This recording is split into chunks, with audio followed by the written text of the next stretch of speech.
Bismillahirrahmanirrahim. Assalamu alaikum students. How are you all? I hope you all are fine and safe. Allah keep you safe at homes. Today we are going to revise our chapter number 2. So this is your review lecture number 11 of your lectures from 6 till 10. So let's start our chapter. First of all, we will discuss about microscopy and the emergence of cell theory. अगर मैं बात करूं तो आपका review lecture ये वो lecture है जो हमने अभी तक जितने टॉपिक्स पढ़े हैं उन सब का एक छोटा सा रिव्यू है, यानी कि जो मेन इंपॉर्टेंट पॉइंट्स हैं, टॉपिक्स हैं, वो सब डिस्कस होंगे। अभी तक जो हमने लेक्चर 6 से 10 तक पढ़े थे, ठीक है। सो लेक्चर 6 हमारा चैप्टर नंबर 2 का स्टार्ट था, जिसमें हमने डिस्कस किया था microscopy and the emergence of cell theory, history of the formulation of cell theory, ठीक है। सो हम स्टार्ट से स्टार्ट करेंगे और अभी तक हमने जहाँ तक पढ़ा है वो सारा हम डिस्कस करेंगे, ठीक है। सो अगर हम लोग emergence microscopy and emergence of cell theory की बात करें तो हमने इसके अंदर 2 माइक्रोस्कोप्स को पढ़ा था, जिसमें था light microscope and electron microscope. हमने देखा था कि पहले लाइट माइक्रोस्कोप आया था, उसकी हमने मैग्नीफिकेशन रेजोल्यूशन पावर चेक की थी, तो उसकी जो मैग्नीफिकेशन पावर थी वो 1500x थी और जो रेजोल्यूशन पावर थी वो 0.2 माइक्रोमीटर थी, ठीक है। और ह्यूमन बीइंग की कितनी थी? 0.1 माइक्रोमीटर, ठीक हो गया। और जो हमारी जो ह्यूमन आई की जो यानी वो कितने फासले तक का वो जो डिस्टेंस है वो चेक कर सकती है, तो वो था 0.05। उससे अगर कम डिस्टेंस होगा तो हमारी आई उस चीज़ को डिटेक्ट नहीं कर सकती है, ठीक है। फिर हमने इलेक्ट्रॉन माइक्रोस्कोप पढ़ा था, यानी जब डिस्कवरी होने शुरू हुई थी, साइंटिस्ट ने जब लाइट माइक्रोस्कोप को स्टडी किया था, उसके बाद उसी में थोड़ा चेंजेस करते गए, उसको एनहांस करते गए और फिर हमने इलेक्ट्रॉन माइक्रोस्कोप पढ़ा था, ठीक है। और इलेक्ट्रॉन माइक्रोस्कोप की हमने पढ़ी थी कि वो 0.2 नैनोमीटर तक डिस्टिंग्विश कर सकता है चीज़ों को। और साथ में हमने इलेक्ट्रॉन माइक्रोस्कोप के 2 टाइप्स भी पढ़ी थी, जिसमें था ट्रांसमिशन इलेक्ट्रॉन माइक्रोस्कोप और स्कैनिंग इलेक्ट्रॉन माइक्रोस्कोप, ठीक है। फिर उसके बाद जब हम साइंटिस्ट ने माइक्रोस्कोप डिस्कवर कर लिए तो उसके बाद उन्होंने सेल को स्टार्ट किया स्टडी करना, ठीक है। बहुत सारे डिफरेंट साइंटिस्ट थे जिन्होंने इसके ऊपर काम किया था, जो हम बहुत डिटेल में अपने उस लेक्चर में पढ़ चुके हैं, ठीक है। सो उन साइंटिस्ट की मैं नेम जस्ट आपको बता देती हूँ। एरिस्टोटल था, रॉबर्ट हुक था, ठीक है, और उसके अलावा एंटनी था, फिर जेन बैप्टिस्ट था, रॉबर्ट ब्राउन था और श्रीडन शेवान थे, ठीक है। फिर लुईस पेस्चर भी थे। इन सब ने सेल को स्टडी किया, डिफरेंट ऑर्गेनिजम्स में सेल को स्टडी किया और जो चीज़ें उनको सेल में नजर आती गई वो उसके अकॉर्डिंग अपना हाइपोथेसिस या कोई लॉ या थ्योरी जो भी थी वो एक्सप्लेन करते जा रहे थे और देते जा रहे थे, ठीक है। फिर एट टाइम जब सब साइंटिस्ट का वर्क हुआ और एंड पे एक थ्योरी जो बनी उसको था हम लोगों ने स्टडी किया था। बहुत सारे पोस्टुलेट थे, लेकिन जो मेजर थी उसके प्रिंसिपल पोस्टुलेट्स थे वो ये थे कि फर्स्ट आपका था all organisms are composed of 1 और मोर सेल, ठीक है, यानी कि जितने भी ऑर्गेनिज्म इस दुनिया में हैं वो सारे एक या एक से ज़्यादा सेल से बने हुए हैं। अगर सेल से नहीं बने हुए तो वो ऑर्गेनिजम्स नहीं हैं। फिर सेकंड आपका उसका पोस्टुलेट था cells are the smallest living things, the basic unit of the organization of cell, यानी ऑर्गेनाइजेशन ऑफ ऑल ऑर्गेनिज्म, यानी कि इसमें वो ये बात करें कि जितनी भी जिंदा रहने वाली चीज़ें हैं, लिविंग ऑर्गेनिजम्स हैं, उनका बेसिक यूनिट ऑफ लाइफ क्या था? सेल है। अगर सेल नहीं है तो वो लिविंग ऑर्गेनिज्म भी नहीं है। Cell arise only by division in previously existing cell. उसके बाद जो थर्ड पोस्टुलेट था वो ये था कि न्यू सेल जो बन रहे हैं वो कहीं से और से नहीं बन रहे, वो जो पुराना सेल है उसी में डिवीजन होती है तो न्यू सेल बनते हैं, ठीक हो गया। यहाँ तक तो हम लोगों ने हिस्ट्री में और फॉर्मुलेशन ऑफ सेल थ्योरी में पढ़ा था। और उसके बाद फिर हमने जब यहाँ तक सब पढ़ लिया था, साइंटिस्ट ने सेल्स को निकाल लिया था, यहाँ स्टडी कर लिया था, फिर इलेक्ट्रॉन माइक्रोस्कोप ने उन्होंने सेल के इंटरनल सारे स्ट्रक्चर्स स्टडी किए थे, ठीक है। और इंटरनल स्ट्रक्चर्स में हम लोगों ने स्ट्रक्चर्स को भी स्टडी किया था, प्लस उनके फंक्शंस को भी देखा था, उनकी लोकेशन देखी थी, उनकी कंपोजिशन देखी थी। जो मेजर बाहर के स्ट्रक्चर्स हैं जो कि सेल्स में आउटरली होते हैं वो सेल वॉल आ जाता है, सेल मेम्ब्रेन, साइटोप्लाज्म, साइटोस्केलेटन था। फिर सेल के अंदर इंटरनली सेल ऑर्गेनेलीज होती हैं, ठीक है, उनमें nucleus, ribosome, mitochondria, plastid, endoplasmic reticulum, Golgi apparatus, lysosome, centrioles और वैक्यूल्स को स्टडी किया था। अब अगर मैं 1 बाय 1 इन सबको बताने जाऊँ तो सेल वॉल जो है वो हमारी एनिमल सेल्स में नहीं होती, जबकि प्लांट सेल में प्रेजेंट होती है, ठीक है। और फिर हमने ये पढ़ा था कि सेल वॉल जो प्लांट सेल की है वो भी प्राइमरी सेल वॉल और सेकेंडरी सेल वॉल भी होती है, उसमें प्लाज्मोडेस्माटा भी होते हैं। फिर हमने ये भी पढ़ा था कि जो आपकी प्लांट की सेल वॉल है वो सेलुलोज से बनी हुई है, जो फंजाई की सेल वॉल है वो काइटिन से बनी हुई है, और जो आपके प्रोकैरियोट्स हैं उनकी सेल वॉल पेप्टाइडोग्लाइकेन से बनी हुई है, ठीक है। फिर अगर हम सेल मेम्ब्रेन की बात करें तो वो दोनों में ही होती है, प्लांट सेल में भी हो रही है और एनिमल सेल में भी और हमने इसकी कंपोजिशन पढ़ी थी। एनिमल सेल में तो ये आउटर है, ठीक है, क्योंकि एनिमल सेल में तो सेल वॉल थी नहीं, लेकिन जो प्लांट सेल है उसमें सेल वॉल के अंदर है, यानी इनर साइड पर है। इसकी हमने कंपोजिशन पढ़ी थी, तो हमने देखा था कि इसका एक मॉडल साइंटिस्ट ने डिस्कवर किया था, वो बताया था, जिसका नाम दिया था फ्लूइड मोज़ेक मॉडल, जो कि लिपिड बायलेयर था, ठीक है, उसके अंदर प्रोटीन्स और कार्बोहाइड्रेट, समहाउ कोलेस्ट्रॉल भी थोड़ा सा फिट था। फिर उसके बाद अगर हम बात करते हैं साइटोप्लाज्म की, तो साइटोप्लाज्म जो है वो आपके पूरे सेल के जो ये स्ट्रक्चर है उसके अंदर पूरा ये लिक्विड जो पोर्शन है, यहाँ में भी और प्लांट्स में भी जो लिक्विडिश पोर्शन है पूरा सेल मेम्ब्रेन से न्यूक्लियस तक और जितनी ऑर्गेनेल्स है उनकी वॉल्स तक, तो वो सारा क्या है, साइटोप्लाज्म ही है, ठीक है। साइटोप्लाज्म एक कह लो कि लिक्विड सेमी ट्रांसपेरेंट मटीरियल था, ठीक हो गया। उसके बाद हमने बात की थी साइटोस्केलेटन की, तो हमने ये कहा था कि ये पूरे आपके सेल के अंदर जाल है, ठीक है, एक नेटवर्क है, प्लांट में भी है, एनिमल में भी है। मैंने बनाया नहीं, लेकिन जब हमने डिस्कस किया था तो मैंने इनकम्प्लीट सेल बनाया था और उसमें मैंने साइटोस्केलेटन भी आपको बताया था। और साइटोस्केलेटन का फंक्शन यही था कि वो आपका जो सेल है उसको एक स्पेसिफिक शेप मेंटेन रखने में हेल्प आउट कर रहा है। फिर उसके बाद हम लोगों ने ऑर्गेनेल्स के बारे में पढ़ा था। फर्स्ट हमने पढ़ा था न्यूक्लियस दोनों में ही होते हैं, प्लांट में, एनिमल सेल में बीच में और प्लांट सेल में साइड पे होता है। साइड पे इसलिए क्योंकि वैक्यूल बहुत बड़ी हो गई है, ठीक है। फिर हमने न्यूक्लियस में पढ़ा था कि न्यूक्लियर डबल मेम्ब्रेन होता है, यानी न्यूक्लियर इन्वेलप भी होता है, फिर उसके अंदर न्यूक्लियोप्लाज्म भी होता है और न्यूक्लियस का न्यूक्लियोलस भी उसके अंदर होता है। क्रोमोसोम्स भी प्रेजेंट होते हैं, जो कि क्रोमोसोम्स डिवीजन फॉर्म में होते हैं, अदरवाइज क्रोमेटिन मटीरियल है, यानी कि जो मैंने अभी बनाया है ये क्रोमेटिन है, लेकिन जब इसे माइटोसिस या मियोसिस करना होगा तो ये क्रोमोसोम में कन्वर्ट हो जाएगा, ठीक है। इसके बाद हमने ये भी बात की थी कि न्यूक्लियस प्रोकैरियोट्स में प्रोमिनेंट नहीं होता, जबकि यूकैरियोट में न्यूक्लियस प्रोमिनेंट होता है। देन हमने बात की थी राइबोसोम्स की। राइबोसोम्स फ्रीली भी आपके प्लांट सेल या एनिमल सेल में होते हैं और आपके एंडोप्लाज्मेटिक रेटिकुलम के साथ भी अटैच होते हैं, और इनका क्या फंक्शन है, ये प्रोटीन सिंथेसिस में हेल्प करते हैं। देन हमने बात की थी माइटोकॉन्ड्रिया की। तो mitochondria power house of the cell है, ठीक है, यानी कि ये एनर्जी जनरेट करता है, एटीपी बनाता है। ये भी डबल मेम्ब्रेन था, इसकी आउटर लेयर स्मूथ थी, पर इनर वाली जो लेयर थी उसमें इनफोल्डिंग्स थी, और वो इनफोल्डिंग्स किस लिए थी, वो लार्ज सरफेस एरिया प्रोवाइड करती हैं कि वहाँ साइट ऑफ रेस्पिरेशन है और कहते हैं एरोबिक रेस्पिरेशन है ना, सो वो यानी एटीपी प्रोड्यूस करिए, तो जितनी ज़्यादा सरफेस एरिया मिलेगा उतना ही ज़्यादा रेस्पिरेशन का प्रोसेस वहाँ पर होगा। फिर उसके बाद हमने पढ़ा था प्लास्टिड्स के बारे में। तो प्लास्टिड्स हमने ये देखा था कि एनिमल सेल्स में नहीं होते हैं और प्लांट सेल में प्लास्टिड्स होते हैं, और ये 3 टाइप्स के होते हैं, ठीक है, क्रोमोप्लास्ट, ल्यूकोप्लास्ट और क्लोरोप्लास्ट। जो क्लोरोप्लास्ट था वो कलर क्लोरो से क्लोरोफिल से, सो वो लीव्स में प्रेजेंट होता है। जो क्रोमोप्लास्ट है, क्रोमो मीन्स डिफरेंट कलर्स, सो ये आपके फ्लावर्स में आ जाता है। और जो ल्यूकोप्लास्ट था वो प्लास्टिड्स यानी वो स्टोरेज का फंक्शन परफॉर्म कर रहा था, तो वो स्टोरेज ऑर्गन्स आपके जो प्लांट की बॉडी के हैं उनमें प्रेजेंट होता है। फिर हमने बात की थी एंडोप्लाज्मेटिक रेटिकुलम की। तो ये 2 टाइप्स के थे, रफ एंडोप्लाज्मेटिक रेटिकुलम भी था और स्मूथ एंडोप्लाज्मेटिक रेटिकुलम था। रफ क्यों था, क्योंकि उसके ऊपर राइबोसोम्स अटैच थे। सो ऐसा एंडोप्लाज्मेटिक रेटिकुलम जिसके ऊपर राइबोसोम्स अटैच होते हैं वो रफ हो जाता है, और जिस पे राइबोसोम्स अटैच नहीं है वो स्मूथ हो जाता है। सो जिसके साथ राइबोसोम अटैच है उसका फंक्शन आ जाता है कि वो प्रोटीन सिंथेसिस कर रहा है, और जिसके साथ नहीं था वो लिपिड की मेटाबॉलिज्म में और डिटॉक्सिफिकेशन में हेल्प आउट कर रहा था। फिर हमने बात की गोल्जी अपरेटस की।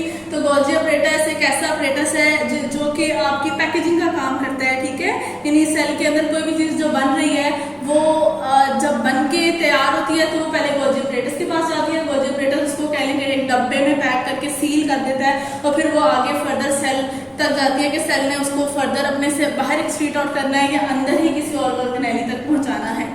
फिर आ जाते हैं लाइसोसोम्स। तो हमने लाइसोसोम्स में पढ़ा था कि लाइसोसोम वैक्यूल लाइक स्ट्रक्चर्स होते हैं, लेकिन इनके अंदर एंजाइम्स प्रेजेंट होते हैं, और वो एंजाइम्स डाइजेशन में हेल्प आउट करते हैं या वेस्ट मटेरियल को तोड़ने में हेल्प आउट करते हैं, ठीक है। सो आपकी सेल्स के अंदर जब कोई वेस्ट मटेरियल आ जाता है या फिर फॉरेन कोई पार्टिकल अंदर एंटर हो जाता है तो वो वहाँ पे लाइसोसोम्स को भेज देते हैं और लाइसोसोम उस पार्टिकल को यानी तोड़ देते हैं, खत्म कर देते हैं। फिर आपकी बात की थी हमने सेंट्रियोल्स की। तो हमने पढ़ा था सेंट्रियोल्स एनिमल सेल्स में होते हैं और प्लांट सेल्स में नहीं होते हैं। एनिमल सेल्स में न्यूक्लियस के ऊपर होते हैं। इनका जो फॉर्मेशन थी वो थी ट्रिपलेट्स थी, यानी 3-3 की फॉर्म में होते हैं और 9 उसके रिंग्स होते हैं, ठीक है। और ये किस में काम हेल्प आउट करते हैं, ये जब सेल की डिवीजन का टाइम आता है तो ये हेल्प करते हैं, यानी इनमें से फाइबर्स बनते हैं। अगर आपको 8th माइटोसिस मियोसिस याद है तो उसमें जो हम लोगों ने सेल पे साइड्स पर से फाइबर्स निकाले थे, जो सेंट्रियोल्स यानी जो दो डॉट हम साइड पे डालते थे उनको हम सेंट्रियोल्स कहते थे, और इनमें से काइनेटोकोर फाइबर्स, स्पिंडल फाइबर्स निकल रहे होते थे, ठीक है। फिर उसके बाद आ जाती है वैक्यूल्स। तो वैक्यूल्स दोनों में ही प्रेजेंट है। एनिमल सेल में छोटी छोटी वैक्यूल्स है, जबकि प्लांट सेल में बहुत बड़ी एक बिग वैक्यूल है। बाकी भी है, छोटी होती है लेकिन छोटी बहुत कम होती है, निग्लिजिबल होती है, एक ही बड़ी प्रेजेंट होती है। और इसमें क्या, इनका क्या फंक्शन है, ये स्टोरेज ऑर्गन का काम कर रही होती है, ठीक है। इसके अंदर लिक्विड मटेरियल प्रेजेंट होता है। फिर हमने नेक्स्ट टॉपिक पढ़ा था difference between prokaryotic and eukaryotic cells, यानी कि इस सेल में दोनों में क्या डिफरेंस होता है। हमने यही जो सब फंक्शंस पढ़े थे, यही फंक्शंस हमने यहाँ पर रखे थे। जस्ट लाइक न्यूक्लियस अगर है तो वो प्रोकैरियोट में कैसा है और यूकैरियोट में कैसा है। बाकी जो ये ऑर्गेनेलिज हैं ये सब प्रोकैरियोट्स में है या नहीं, अगर हैं तो कैसी हैं, नहीं है तो कैसी नहीं है, ठीक है। हमने अगर न्यूक्लियस की बात की थी तो हमने कहा था कि जो यूकैरियोट है उसमें प्रोमिनेंट न्यूक्लियस होता है, जबकि प्रोकैरियोट में प्रोमिनेंट न्यूक्लियस नहीं होता, वो सेंटर में ऐसे ही फ्लोट कर रहा होता है। ऑर्गेनेलिज की बात की थी तो हमने कहा था double membrane bounded organelles present नहीं होती प्रोकैरियोट में, जबकि यूकैरियोट में प्रेजेंट होती है। प्रोकैरियोट में अगर प्रेजेंट है तो राइबोसोम प्रेजेंट है, ठीक है, और वो भी स्मॉलर इन साइज। फिर उसके बाद अगर हम साइज की बात करें तो हमने देखा था कि प्रोकैरियोट का साइज छोटा होता है यूकैरियोट्स के सेल से, ठीक है। यूकैरियोट का सेल 3 टाइम्स लार्जर है प्रोकैरियोट के सेल से।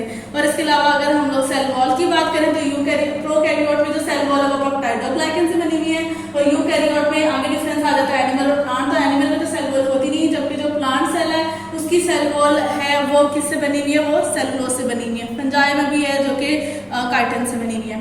फिर हमने नेक्स्ट टॉपिक पढ़ा था relationship between cell function and cell structure, यानी कि सेल का स्ट्रक्चर का उसके फंक्शन से क्या रिलेशन है, ठीक हो गया।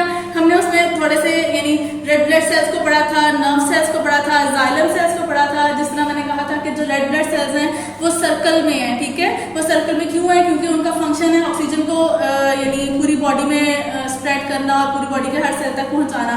सो वो अगर सर्कल में इट्स मीन कि उनके पास सरफेस एरिया थोड़ा ज्यादा हो गया, ज्यादा ऑक्सीजन अटैच हो जाएगी उसके साथ। पहला फंक्शन तो ये आ गया। दूसरा उसका काम ये था कि अगर उसका अल्लाह ताला ने स्ट्रक्चर सर्कल बनाया तो वो कैपिलरी में से इजीली पास कर जाता है फोल्ड होके, ठीक है। कैपिलरी वन सेल थिक होती है, उसमें से डिफरेंट बाकी जो शेप साइज के मॉलिक्यूल्स हैं वो नहीं जाते क्योंकि वो लार्ज होते हैं, लेकिन जो आपका ब्लड है वो इजीली पास कर जाता है।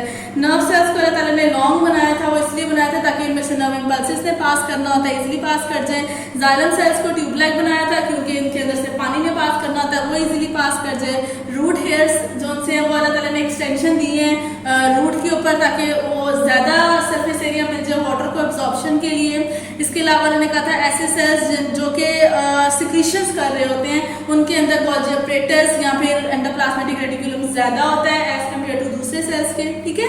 सो ये डिफरेंट सारी चीजें थी जो कि हमने रिलेशनशिप में पढ़ी थी कि उनका अगर उनका स्ट्रक्चर उस तरह से है तो उनका फंक्शन उसके स्ट्रक्चर के लिहाज से फंक्शन क्या है, या फंक्शन के लिहाज से अल्लाह ताला ने स्ट्रक्चर उनका ऐसे बनाया है, ठीक है। नेक्स्ट हमने पढ़ा था cell size and surface area to volume ratio. इसमें मैंने आपको कहा था कि फर्स्ट 2 पैराग्राफ ही आप याद करेंगे, नीचे वाला नहीं आता, लेकिन अगर नीचे वाले से बात करनी है तो बस इतनी है कि जितना उसके अंदर इनफोल्डिंग्स होगी, जितनी ज्यादा उसका यानी सरफेस एरिया होगा उतना ही उसके अंदर एब्जॉर्प्शन या जो भी मटेरियल इन एंड आउट होना है उनके चांसेस ज्यादा होंगे, वो ज्यादा होगा, ठीक हो गया।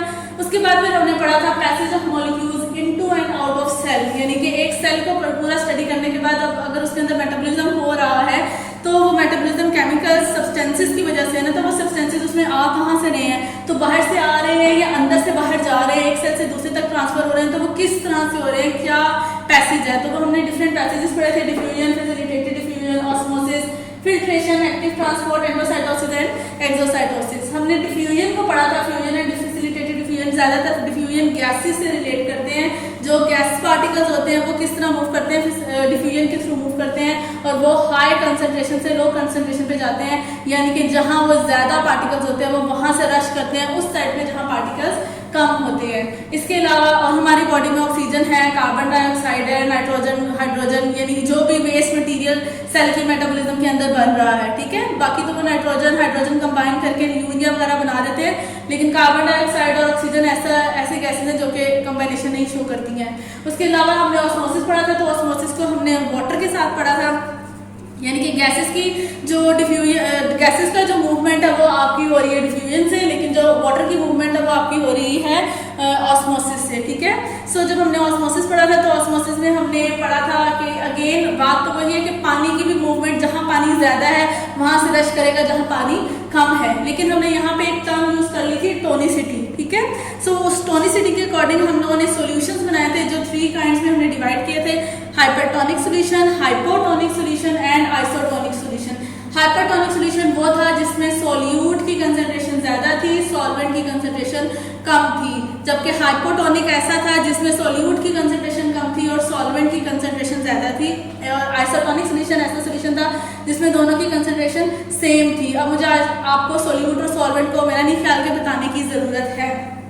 फिर इसके बाद हमने इसी ऑस्मोसिस को यानी वाटर बैलेंस प्रॉब्लम को प्लांट और एनिमल सेल से रिलेट करके पढ़ा था कि अगर हम एनिमल सेल को आइसोटोनिक, हाइपरटोनिक, हाइपोटोनिक सॉल्यूशन में डालते हैं तो इसके साथ क्या इफेक्ट होता है, और अगर हम प्लांट सेल को डालते हैं तो उसके साथ क्या इफेक्ट होता है, ठीक है। तो हमने देखा था कि अगर एनिमल सेल को हम लोग हाइपरटोनिक सॉल्यूशन में डालेंगे तो वो रप्चर कर जाएगा, यानी वो फट जाएगा, बाहर से पानी सारा इसके अंदर आ जाएगा और अंदर आने में इसके पास सेल वॉल नहीं है, सेल मेम्ब्रेन, और सेल मेम्ब्रेन फट जाएगी।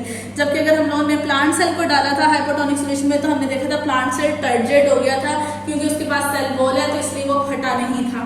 उसके अलावा फिर हमने देखा था कि अगर हम एनिमल सेल को आइसोटोनिक सॉल्यूशन में डालते हैं तो उसके साथ कुछ भी नहीं होता, वो नॉर्मल ही रहता है, ठीक है। उसमें जितना पानी अंदर आ रहा है उतना पानी ही उससे बाहर भी जा रहा है। लेकिन हमने प्लांट सेल में वैसे तो अगर जनरली देखा जाए तो प्लांट सेल को भी कुछ नहीं है, ठीक है, वो भी उसी तरह रहता है। लेकिन हम लोगों ने माशाल्लाह हम इतना इलेक्ट्रॉन माइक्रोस्कोप भी डिस्कवर कर लिया, इतनी हाई लेवल की स्टडी करते हैं। तो जब हाई लेवल पे जाके हमने देखा था कि थोड़ा सा यानी 1 to 2% आपका जो प्लांट का सेल है उसमें से पानी बाहर आता है, ठीक है, तो वो थोड़ा सा ढीला हो जाता है। फिर उसके बाद हमने पढ़ा था कि एनिमल सेल को अगर हम हाइपरटोनिक सॉल्यूशन में डालते हैं तो क्या होता है, प्लांट सेल को अगर हाइपरटोनिक में डालेंगे तो क्या होगा। सो अगर हम लोग एनिमल सेल को हाइपरटोनिक में डालेंगे तो एनिमल सेल से सारा पानी बाहर निकल जाएगा और एनिमल सेल श्रिंक हो जाएगा। और प्लांट सेल के साथ भी ऐसे ही होगा कि प्लांट सेल को भी जब हम लोग हाइपरटोनिक सॉल्यूशन में डालेंगे तो वो भी श्रिंक कर जाएगा। लेकिन प्लांट सेल की श्रिंकेज में ये होगा कि उसकी न्यूक्लियस, उसका वैक्यूल, साइटोप्लाज्म श्रिंक करेगा, उसका जो स्ट्रक्चर है वो समहाउ मेंटेन रहेगा। लेकिन एनिमल सेल का तो स्ट्रक्चर ही डिस्टर्ब हो जाता है, उसका राउंड स्ट्रक्चर रहता ही नहीं है, ठीक है। सो जो प्लांट सेल है उसमें उसका स्ट्रक्चर समहाउ सेम रहता है, इसलिए हम उसके श्रिंकेज को नाम देते हैं प्लाज्मोलाइज्ड, ठीक है, वो प्लाज्मोलाइज्ड हो जाता है और उस फिनोमिना का नाम देते हैं हम प्लाज्मोलाइसिस। इसी तरह जब वो हाइपोटोनिक में था तो वो टर्जिड था, ठीक है, तो वो जो टर्जिड था वो टर्गर प्रेशर की वजह से वो टर्जिड था और उसका जो फिनोमिना है उसको हम नाम देंगे टर्गर। फिर हमने उसके बाद इसको थोड़ा सा ऑस्मोसिस को पढ़ा था गार्ड सेल से रिलेट करके कि ऑस्मोसिस गार्ड सेल से कैसे हो रही है, यानी कि जो हमारा प्लांट का लीफ है उसके लीफ के अंदर हमने पढ़ा था कि जो लीफ की लोअर सरफेस है उसके ऊपर स्टोमेटा प्रेजेंट होते हैं, यानी कि वो दरवाजे हैं, ठीक है, यानी वो ओपन और क्लोज होते हैं ताकि उसमें से लीफ के अंदर से जो ऑक्सीजन और कार्बन डाइऑक्साइड है वो एक्सचेंज हो सके या वाटर ड्रॉपलेट्स बाहर निकल सके। तो जो आपके गार्ड यानी स्टोमेटा है वो कैसे ओपन और क्लोज हो रहे हैं, ठीक है, तो उनको हेल्प कर रहे हैं गार्ड सेल, यानी जो स्टोमेटा एक रास्ता है ना, दरवाजा है, उस दरवाजे के जो साथ वाली कह लो ईंटें जो सी हैं, ठीक है, उनको कहते हैं गार्ड सेल्स। सो उन गार्ड सेल्स में एक्चुअली होता क्या है कि डे टाइम में सूरज होता है, सनलाइट प्रेजेंट है, तो फिर फोटोसिंथेसिस का प्रोसेस हो रहा होता है। जब फोटोसिंथेसिस का प्रोसेस हो रहा होता है तो फिर गार्ड सेल के अंदर ग्लूकोज की कंसंट्रेशन ज्यादा हो जाती है और बाहर ग्लूकोज की कंसंट्रेशन कम हो जाती है। जब अंदर ग्लूकोज की कंसंट्रेशन ज्यादा होती है तो फिर पानी ऑटोमेटिकली ऑस्मोसिस के थ्रू बाहर से अंदर मूव करता है, यानी गार्ड सेल के अंदर मूव करेगा, गार्ड सेल थिक हो जाएंगे, टर्जिड हो जाएंगे, ठीक है, और जब थिक होकर टर्जिड हो जाते हैं तो ऑटोमेटिकली होल बन जाता है, एक पोर बन जाता है और यानी हम कहेंगे कि स्टोमेटा ओपन हो गया, दरवाजा खुल गया, रिश्ता खुल गया, गैसेज एक्सचेंज हो जाती हैं या जो भी वाटर एक्सचेंज होना वो हो जाता है। लेकिन रात में जब नाइट टाइम होता है तो ऐसा कुछ नहीं होता क्योंकि सनलाइट नहीं है तो फोटोसिंथेसिस नहीं है, फोटोसिंथेसिस नहीं है, ग्लूकोज नहीं बनेगा, ग्लूकोज नहीं बनेगा तो ऑटोमेटिकली जो गार्ड सेल के अंदर पानी था वो बाहर चला जाएगा, जब वो बाहर जाएगा तो गार्ड सेल्स क्लोज कर जाएंगे यानी रास्ता बंद हो जाएगा। इसके अलावा हमने पढ़ा था कि यानी कि जो ये हम लोग ऑस्मोसिस है इसको हम आर्टिफिशियली अपनी जो दुनिया है इसमें रिलेट कैसे करें, यानी हम आर्टिफिशियली भी कह लो कि ऑस्मोसिस के प्रोसेस को सेमी परमिएबल मेम्ब्रेन बनाते हैं और पानी में से कह लो कि मिनरल्स और सॉल्ट्स को अलग कर लेते हैं, ठीक है। जो मिनरल्स और सॉल्ट्स को अलग करते हैं तो उस सिस्टम को हम नाम देते हैं reverse osmosis. Define reverse osmosis आता है, इसको अच्छे से याद करिएगा। नेक्स्ट जो हमारा पैसेज है वो है फिल्ट्रेशन। फिल्ट्रेशन का हमने पढ़ा था, तो ये सिंपल सा ही है, जैसे आप फिल्टर करते हो किसी भी चीज को। अगर आपके घर में यानी अगर आप चाय बना रहे हो तो चाय भी फिल्टर कर रहे हो आप चाय की जो पत्ती है वो आपकी सिर पे रह जाती है और नीचे लिक्विड मटेरियल आपका कप में आ जाता है। इवन अगर आपके घर में पानी का वो फिल्टर लगा हुआ, फिल्टर टैंक भी, या फिर वो जो 3 ट्यूबलेस स्ट्रक्चर जिसको हम फिल्टर ही बोलते हैं, तो वो भी लगा हुआ है, तो उसमें से भी पानी फिल्टर होके आ रहा है। और उसकी जो वो जालियां जिसको नेट कहते हैं, उसमें सारा डस्ट पार्टिकल्स एक्यूमुलेट वहां सब इकट्ठे हो जाते हैं, ठीक है।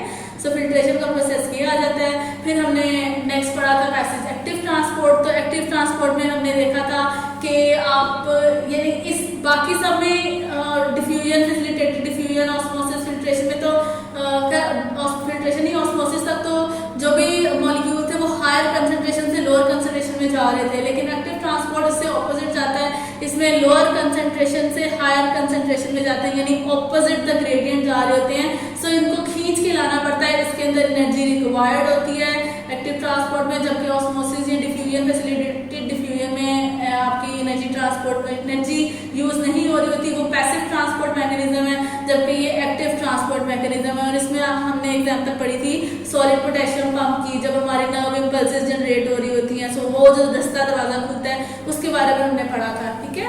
फिर उसके बाद हमारा टॉपिक था यानी जो लास्ट हमारा पैसेज था वो था endocytosis and exocytosis. Endo means अंदर आना, यानी सेल के अंदर जो कोई पार्टिकल आ रहा है, और एक्सो मींस सेल से बाहर जाना। इसमें हमने अगेन 2 टाइप्स पढ़ी थी, फैगोसाइटोसिस और पिनोसाइटोसिस। फैगोसाइटोसिस था बल्कि मटेरियल का, यानी सॉलिड किसी पार्टिकल का सेल के अंदर आना, जबकि जो पिनोसाइटोसिस है उसमें है ड्रिंकिंग, यानी किसी लिक्विड ड्रॉपलेट का सेल के अंदर आना। और एक्सोसाइटोसिस में यही था कि फैगोसाइटोसिस में बल्कि मटेरियल का सेल से बाहर जाना और पिनोसाइटोसिस में लिक्विड मटेरियल का सेल से बाहर जाना, ठीक है। हमने यहाँ तक ये सब पढ़ा है। इसके बाद इंशाल्लाह हम आगे प्लांट और एनिमल टिश्यूज को डिस्कस कर लेंगे और आपका चैप्टर हो जाएगा कंप्लीट। फिलहाल आपने इसकी जो आपकी डायग्राम है इनको अच्छे से करना है, ये जो इनके अंदर वाले डायग्राम्स हैं इन्हें अच्छे से करना है। Right a note on sale wall, right a note on sale membrane, what do you know about fluid mosaic model, what is nucleus, mitochondria. इनमें से किसी पर भी क्वेश्चन आ सकता है, शॉर्ट क्वेश्चन भी आ सकते हैं, लॉन्ग भी आते हैं। सो आपने हर टॉपिक को याद करके लिखना है, छोड़ना आपने किसी टॉपिक को नहीं है। डायग्राम साथ साथ लिखनी है आपने, अगर डायग्राम नहीं याद करोगे तो आपको नंबर नहीं मिलेंगे, ठीक है। जो लॉन्ग है उसके लिए तो डेफिनेट है ना, आपने डायग्राम बनानी है। अगर 8 मार्क्स का लॉन्ग है तो 3 to 4 मार्क्स की आपकी डायग्राम है और बाकी आपका थ्योरी पार्ट है। तो डायग्राम नहीं बनाओगे तो आपको मार्क्स बिल्कुल भी नहीं मिलेंगे। और 2 मार्क्स वाले के लिए अगर आप डायग्राम नहीं बनाते हो इट्स ओके, लेकिन अगर बना देते हो तो वेल एंड गुड, क्योंकि जब आपने थ्योरी लिखा होता है और उसमें अगर आप समहाउ कहीं पे स्पेलिंग की मिस्टेक कर देते हो तो अगर आपने डायग्राम बनाई हुई तो उससे आपके वो मार्क्स कंपनसेट हो जाते हैं और आपको अच्छे मार्क्स मिल जाते हैं, ठीक है। सो डायग्राम की लाजमी प्रैक्टिस करें। अल्लाह हाफिज़।